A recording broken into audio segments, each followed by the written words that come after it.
They said Sophia lit up every room she walked into, and maybe she did. Her smile was effortless, like she had nothing to prove. She was the golden child, the one with trophies on the wall, straight A's without even trying, and charm that made teachers forget anyone else existed. Then there was me, Rachel, older by 3 years, quieter, more focused, the one who stayed late at the lab, who made the dean's list but never got a dinner in her honor, the one who was praised, quietly, if at all. Even at family dinners, the conversations circled back to Sophia, her internship, her apartment, her boyfriend, and I sat there smiling, nodding, pretending I wasn't slowly fading into wallpaper. It wasn't that I hated her. I didn't. I loved Sophia. I just never realized how dangerous it could be to grow up invisible. Not until her wedding day, when my mother finally shattered the illusion we all agreed to believe. It never happened in shouting matches. There were no slammed doors, no screaming fights, just small moments, quiet, precise, and sharp, like paper cuts, the kind that doesn't bleed right away, but stings for days. "Rachel, why don't you smile more like your sister?" "Sophia didn't even study and still got an A. Maybe you should ask her how she does it."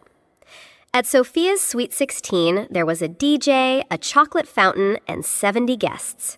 At mine, a homemade cake and a photo of me in scrubs because I had to work a volunteer shift at the hospital. No one ever said it outright, but the message was clear. Sophia was exceptional. I was expected. I kept my mouth shut. I didn't complain.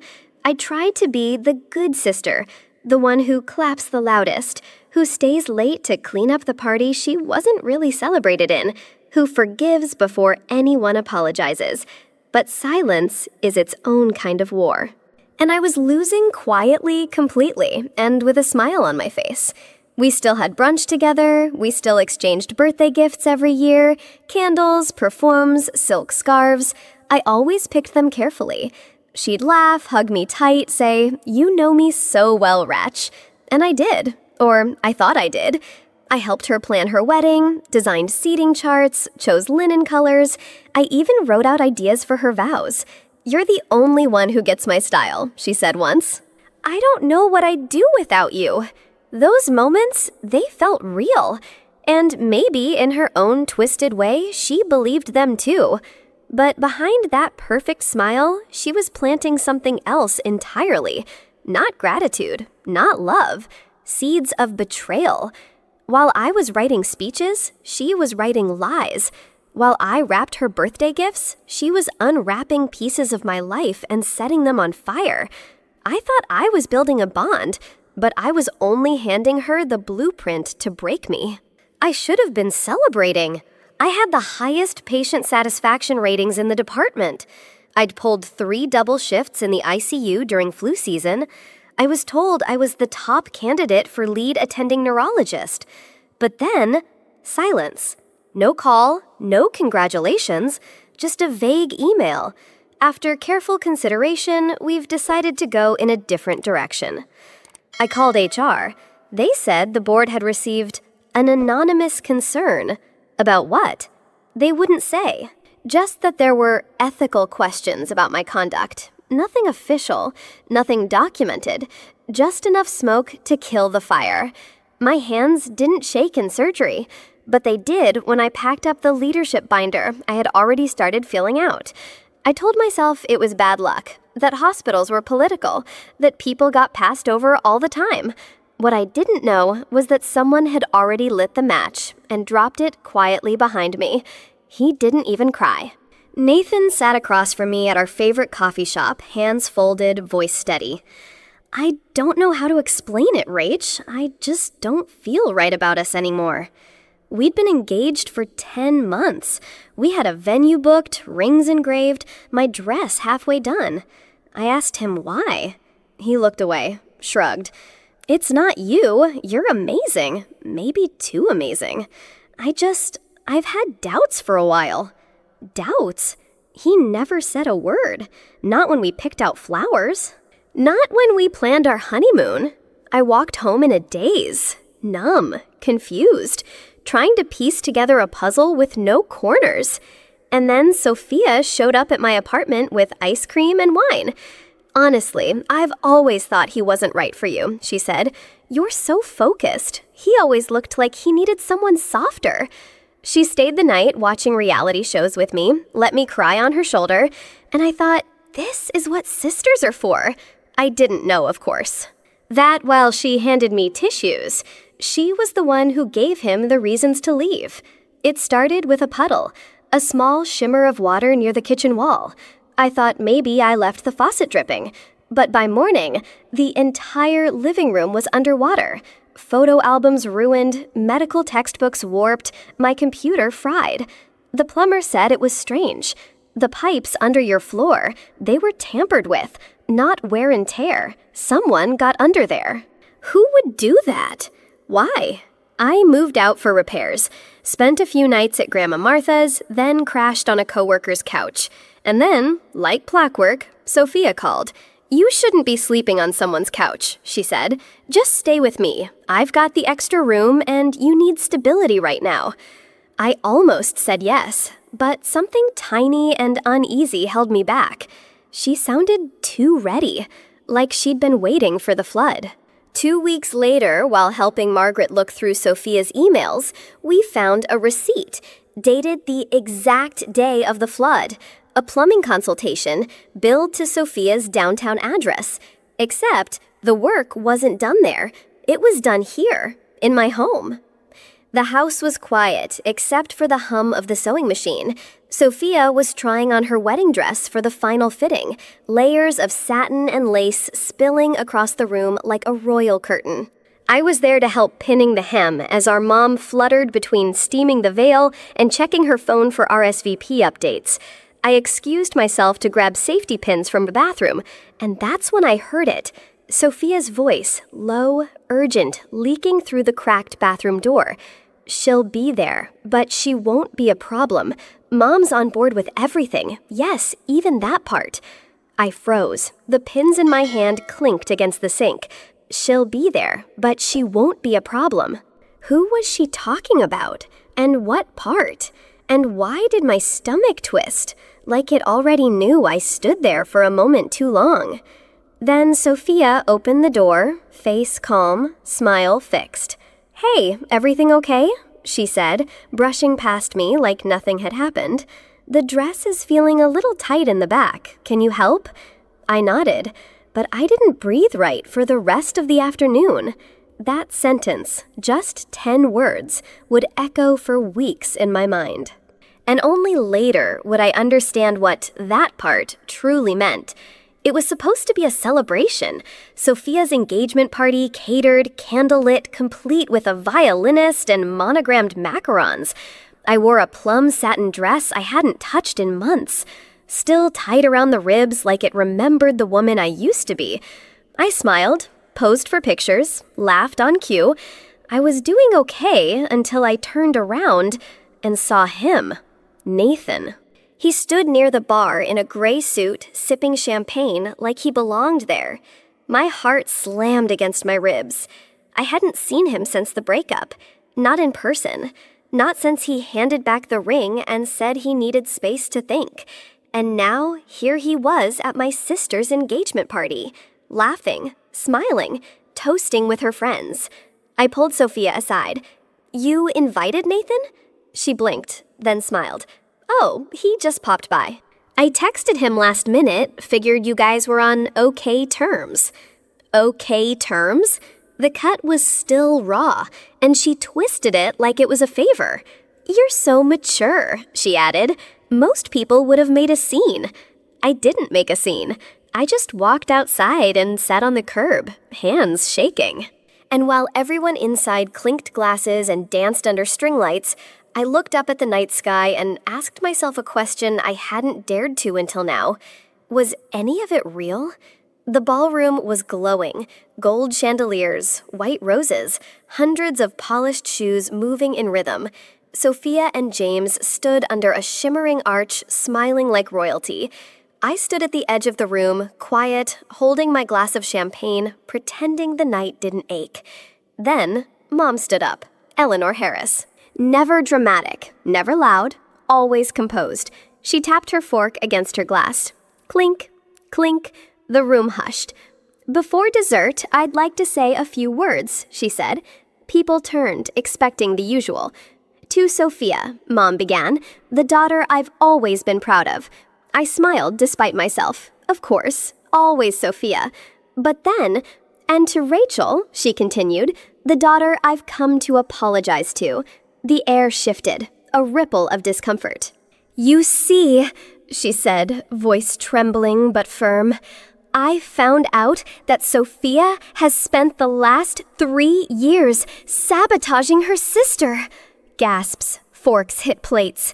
She sent anonymous complaints to the hospital board to get Rachel demoted. She manipulated Nathan into walking away. She even paid a plumber to flood her sister's apartment. My champagne glass slipped from my hand. It hit the marble floor, exploded like crystal lightning. I couldn't breathe. I couldn't look at Sophia. But I felt her. I felt her stare like a torch, burning, cornered. She whispered, barely audible, "You told her?" And Mom replied, loud and shaking, "You left me no choice." For the first time in my life, I wasn't invisible, but I had never felt more naked. The headlines were merciless. Bridesmaid betrayed sister, sabotage scandal. Viral toast sparks wedding walkout. Neurologist's nightmare family feud goes public. I needed to disappear. So I went somewhere I hadn't been in years. Grandma Martha's cottage. White shutters, chipped rose-patterned mugs, a couch that smelled like lavender and wood smoke. She opened the door without a word, just pulled me into her arms. For the first time in weeks, I let myself sob. We sat in silence for a long time, fire crackling, wind brushing the window panes. Then she said it, the words that cracked the ceiling open. "I always knew that girl had something twisted in her." I froze. Looked at her. "You mean Sophia?" She sipped her tea like she'd been waiting years for this. "Yes, she was born with a smile too sharp to be sweet, and a need to win, even when no one was playing." I blinked. I hadn't expected anyone, especially not Grandma, to see it. "I stayed quiet for too long," she added, "but now it's time we clean house." She stood, opened the attic door, and nodded upward. "Come on, I think there's more up there than old photo albums." It started with a ding. Margaret, the quiet, sharp-eyed younger sister of James, texted me out of the blue. Margaret, "Hey, Sophia left her tablet at our place after the wedding. You might want to come get it." I opened it. 10 minutes later, I was on her doorstep. She didn't say much, just handed me the sleek silver device and whispered, "She forgot to log out." The screen was still on. I didn't expect anything. Maybe wedding guest lists, Pinterest boards. But what I saw, it felt like someone dropped ice down my spine. Email drafts, all addressed to Rachel's hospital board. Anonymous complaints coldly written. Accusations of negligence, emotional instability, even patient misconduct. Receipts, thousands spent under Rachel's name. Gift cards, flower deliveries, all sent to Nathan's workplace. Voice memos, one titled, "For Leverage," it was Sophia's voice rehearsing lies. "She's unstable." "She took pills once, didn't she?" That's what I heard. I couldn't breathe. Margaret watched my face change. "I didn't know who to tell," she said quietly, "but I knew someone had to." We sat in silence for a long time. Then I said it out loud, maybe for the first time. "She really wanted to destroy me." Margaret nodded, and she almost did. The more we dug, the more the monster took shape. Rachel, victim, doctor, sister, Sophia, manipulator, narrator, architect of collapse.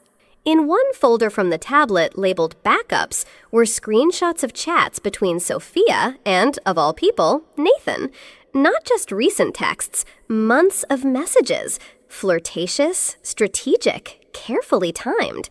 "She doesn't see you. You deserve better. I think she's using work as an excuse. And then this. You really think she still loves you? Because I don't see it. Each word sliced deeper. Margaret and Rachel traced the timeline. Each fight between Rachel and Nathan had a matching message from Sophia planted perfectly. And the final blow, a voice recording. Nathan's voice this time, shaky. I didn't realize. I swear I didn't. She made me think you were done with me. She twisted everything. Rachel didn't speak. She just stared ahead, her hands tight around the tablet.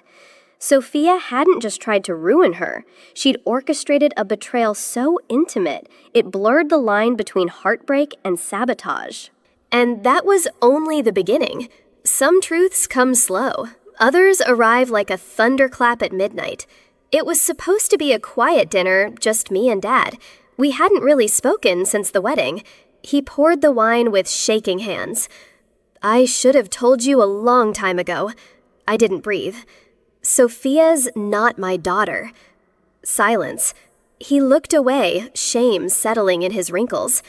Your mother, Eleanor, she had an affair. I found out too late. I blinked. And you stayed? Because I loved you. And because, she begged. She said we had to keep the family together.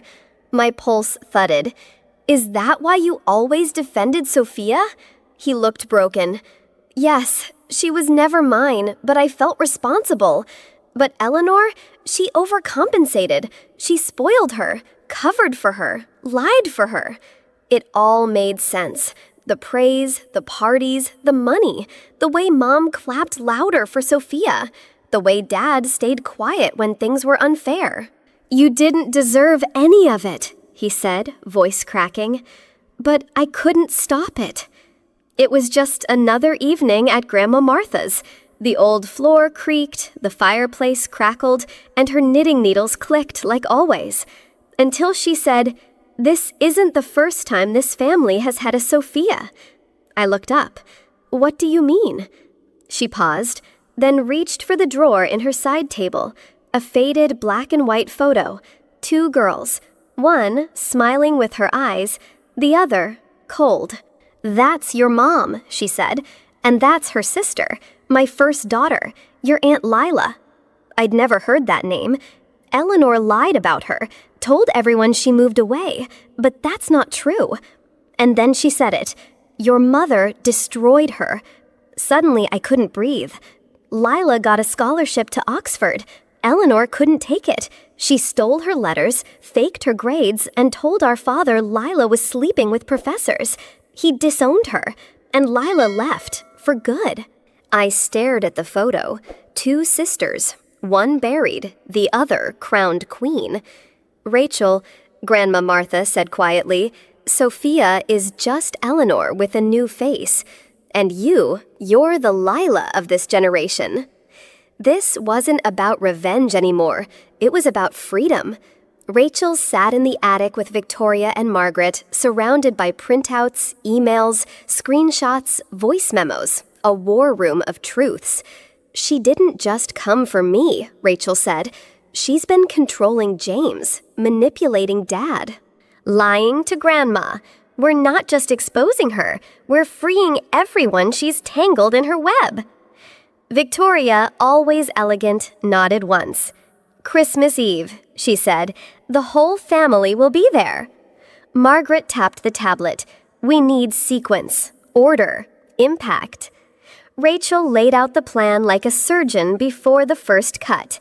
First, the fake emails, how Sophia slandered Rachel to the hospital board, then the texts with Nathan proving psychological sabotage.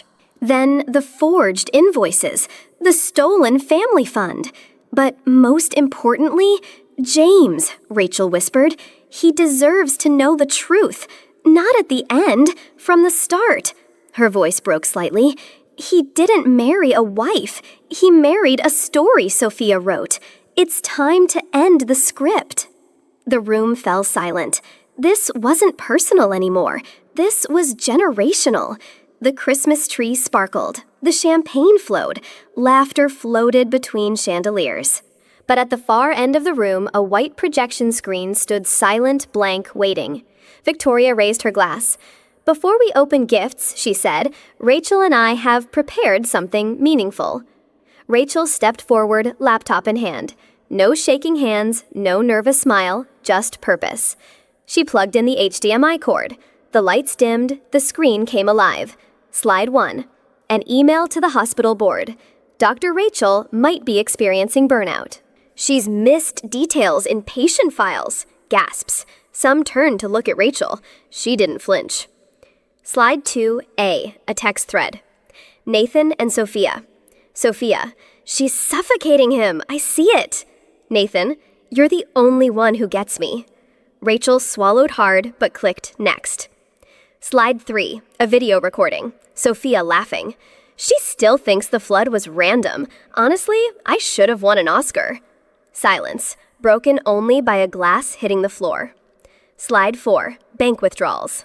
Forged invoices, every detail time-stamped cross-referenced. Then slide 5A, a family tree, and a truth that had stayed buried for 32 years. Victoria spoke. "Sophia is not Lawrence's daughter. Eleanor lied to all of us." But the lies didn't stop there. The room was ice. Even the fire in the hearth seemed to go still. Then, finally, slide 6, a video from James's personal iCloud. Sophia bragging to a friend. Honestly, marrying James was just another way to beat Rachel. "She always gets ahead, so I took her place. Again." James stood. His hand went to his ring. He looked at Sophia. She stared at the screen, frozen. The silence after the last video was unbearable. Not even the fireplace dared to crackle. James stood, slowly. His hands were shaking, but his voice was steady. "Is it all true?" Sophia didn't answer. She couldn't. Then, from the corner of the room, Margaret stepped forward. She held up her phone. "There's one more thing." She hit play. Sophia's voice sneering. "Mom's always been easy to control. Say you're the golden child and she'll hand you the keys to the kingdom." A low gasp rippled through the room. Eleanor, the mother who had worshipped Sophia, defended her blindly, sat frozen. Her eyes darted to Sophia, then to Rachel, then to the floor. James looked down at his ring. He twisted it once, twice, then he pulled it off. "You didn't just marry me, Sophia. You used me, and you used everyone else in this room." He set the ring on the nearest table. It echoed louder than any scream. Sophia stepped forward, desperate. "James, please!" But he was already walking away. No shouts, no drama, just silence, and the sound of something sacred finally breaking. Security didn't rush in. They walked in, calm, composed, silent, just like Rachel asked. 2 suited men approached Sophia. "Ma'am, we'll have to ask you to leave." Sophia looked around. Her mascara had started to run. But still, that defiant spark in her eyes. "You're escorting me out. I'm the bride." No one responded, because no one needed to. As she was led toward the exit, Eleanor stood. "Sophia, wait." She took a step forward, but a hand stopped her. It was Lawrence, Rachel's father, quiet for most of the night until now. "You stay." His voice was low, measured, but it cut through the room like a blade. "We need to talk, Eleanor." Eleanor froze. And for the first time, her mask cracked. No more hostess smile. No more perfect mother. Just a woman standing in the wreckage of the lies she helped build. The doors closed behind Sophia, and with it closed the last chapter of a family built on secrets. Rachel didn't wake up to applause. She woke up to silence. A good kind of silence. Emails from the hospital had been waiting for days. She finally opened them. "We regret the mistake. Your position is not only restored, we'd like to offer you the department head role." She didn't cry. Not this time. Instead, she forwarded the email to Dr. Brennan, and he called within 5 minutes. "You're back," he said. "We missed you. I missed you." Their coffee meetups turned into dinners. Dinners turned into Sunday mornings. Sunday mornings turned into house hunting. And finally, a quiet cul-de-sac with an old blue house and one extra room for Grandma Martha. Rachel signed the papers with steady hands. No celebration, no champagne, just the calm of knowing she had come home this time on her own terms. The subject line read, "I'm in therapy." It had been 3 weeks since Christmas. Rachel had almost deleted the email without reading it. Almost. They say I have narcissistic personality disorder. I'm not using it as an excuse, but I wanted you to know I'm trying. If you're open to it, I'd like to talk. Rachel stared at the screen. This time, her hands did shake. Sophia, the master manipulator, was finally, what? Sorry or just exposed? She forwarded the email to Dr. Brennan, then to her therapist, and finally replied, "I'm open to speaking, but only in a therapist's office with a licensed professional present. No lies, no scenes, just truth if you're ready for it. No emoji, no love you, just boundaries." And Rachel's first step into peace with her eyes wide open. The dining room was warm. No chandeliers, no orchestra, just string lights, the scent of rosemary chicken, and soft laughter. Rachel sat at the head of the table, not because anyone asked her to, because it felt right. To her left, Grandma Martha, radiant in lavender. To her right, Dr. Brennan, his hand resting gently over hers. Margaret sat across, raising her glass with a wink. Rachel stood. She didn't clear her throat. She didn't prepare a speech. She just spoke. To the daughter who chose truth over silence. To the sister who broke the pattern. To the woman who finally came home. No one clapped. They didn't need to. There was a stillness in the air, not empty, but full. Full of healing, of quiet victory, of a family built not by blood, but by truth. And as Rachel sat down smiling, she knew this was her legacy. Family doesn't always mean safety. Sometimes the ones who share our blood are the very ones who hurt us the most. But here's the truth. Silence won't save you. Every time you swallow your pain to keep the peace, you feed a cycle that was never yours to carry. The real family, it's made of people who see you, respect your boundaries, and stand beside you, not because they have to, but because they choose to. It's okay to walk away from what breaks you.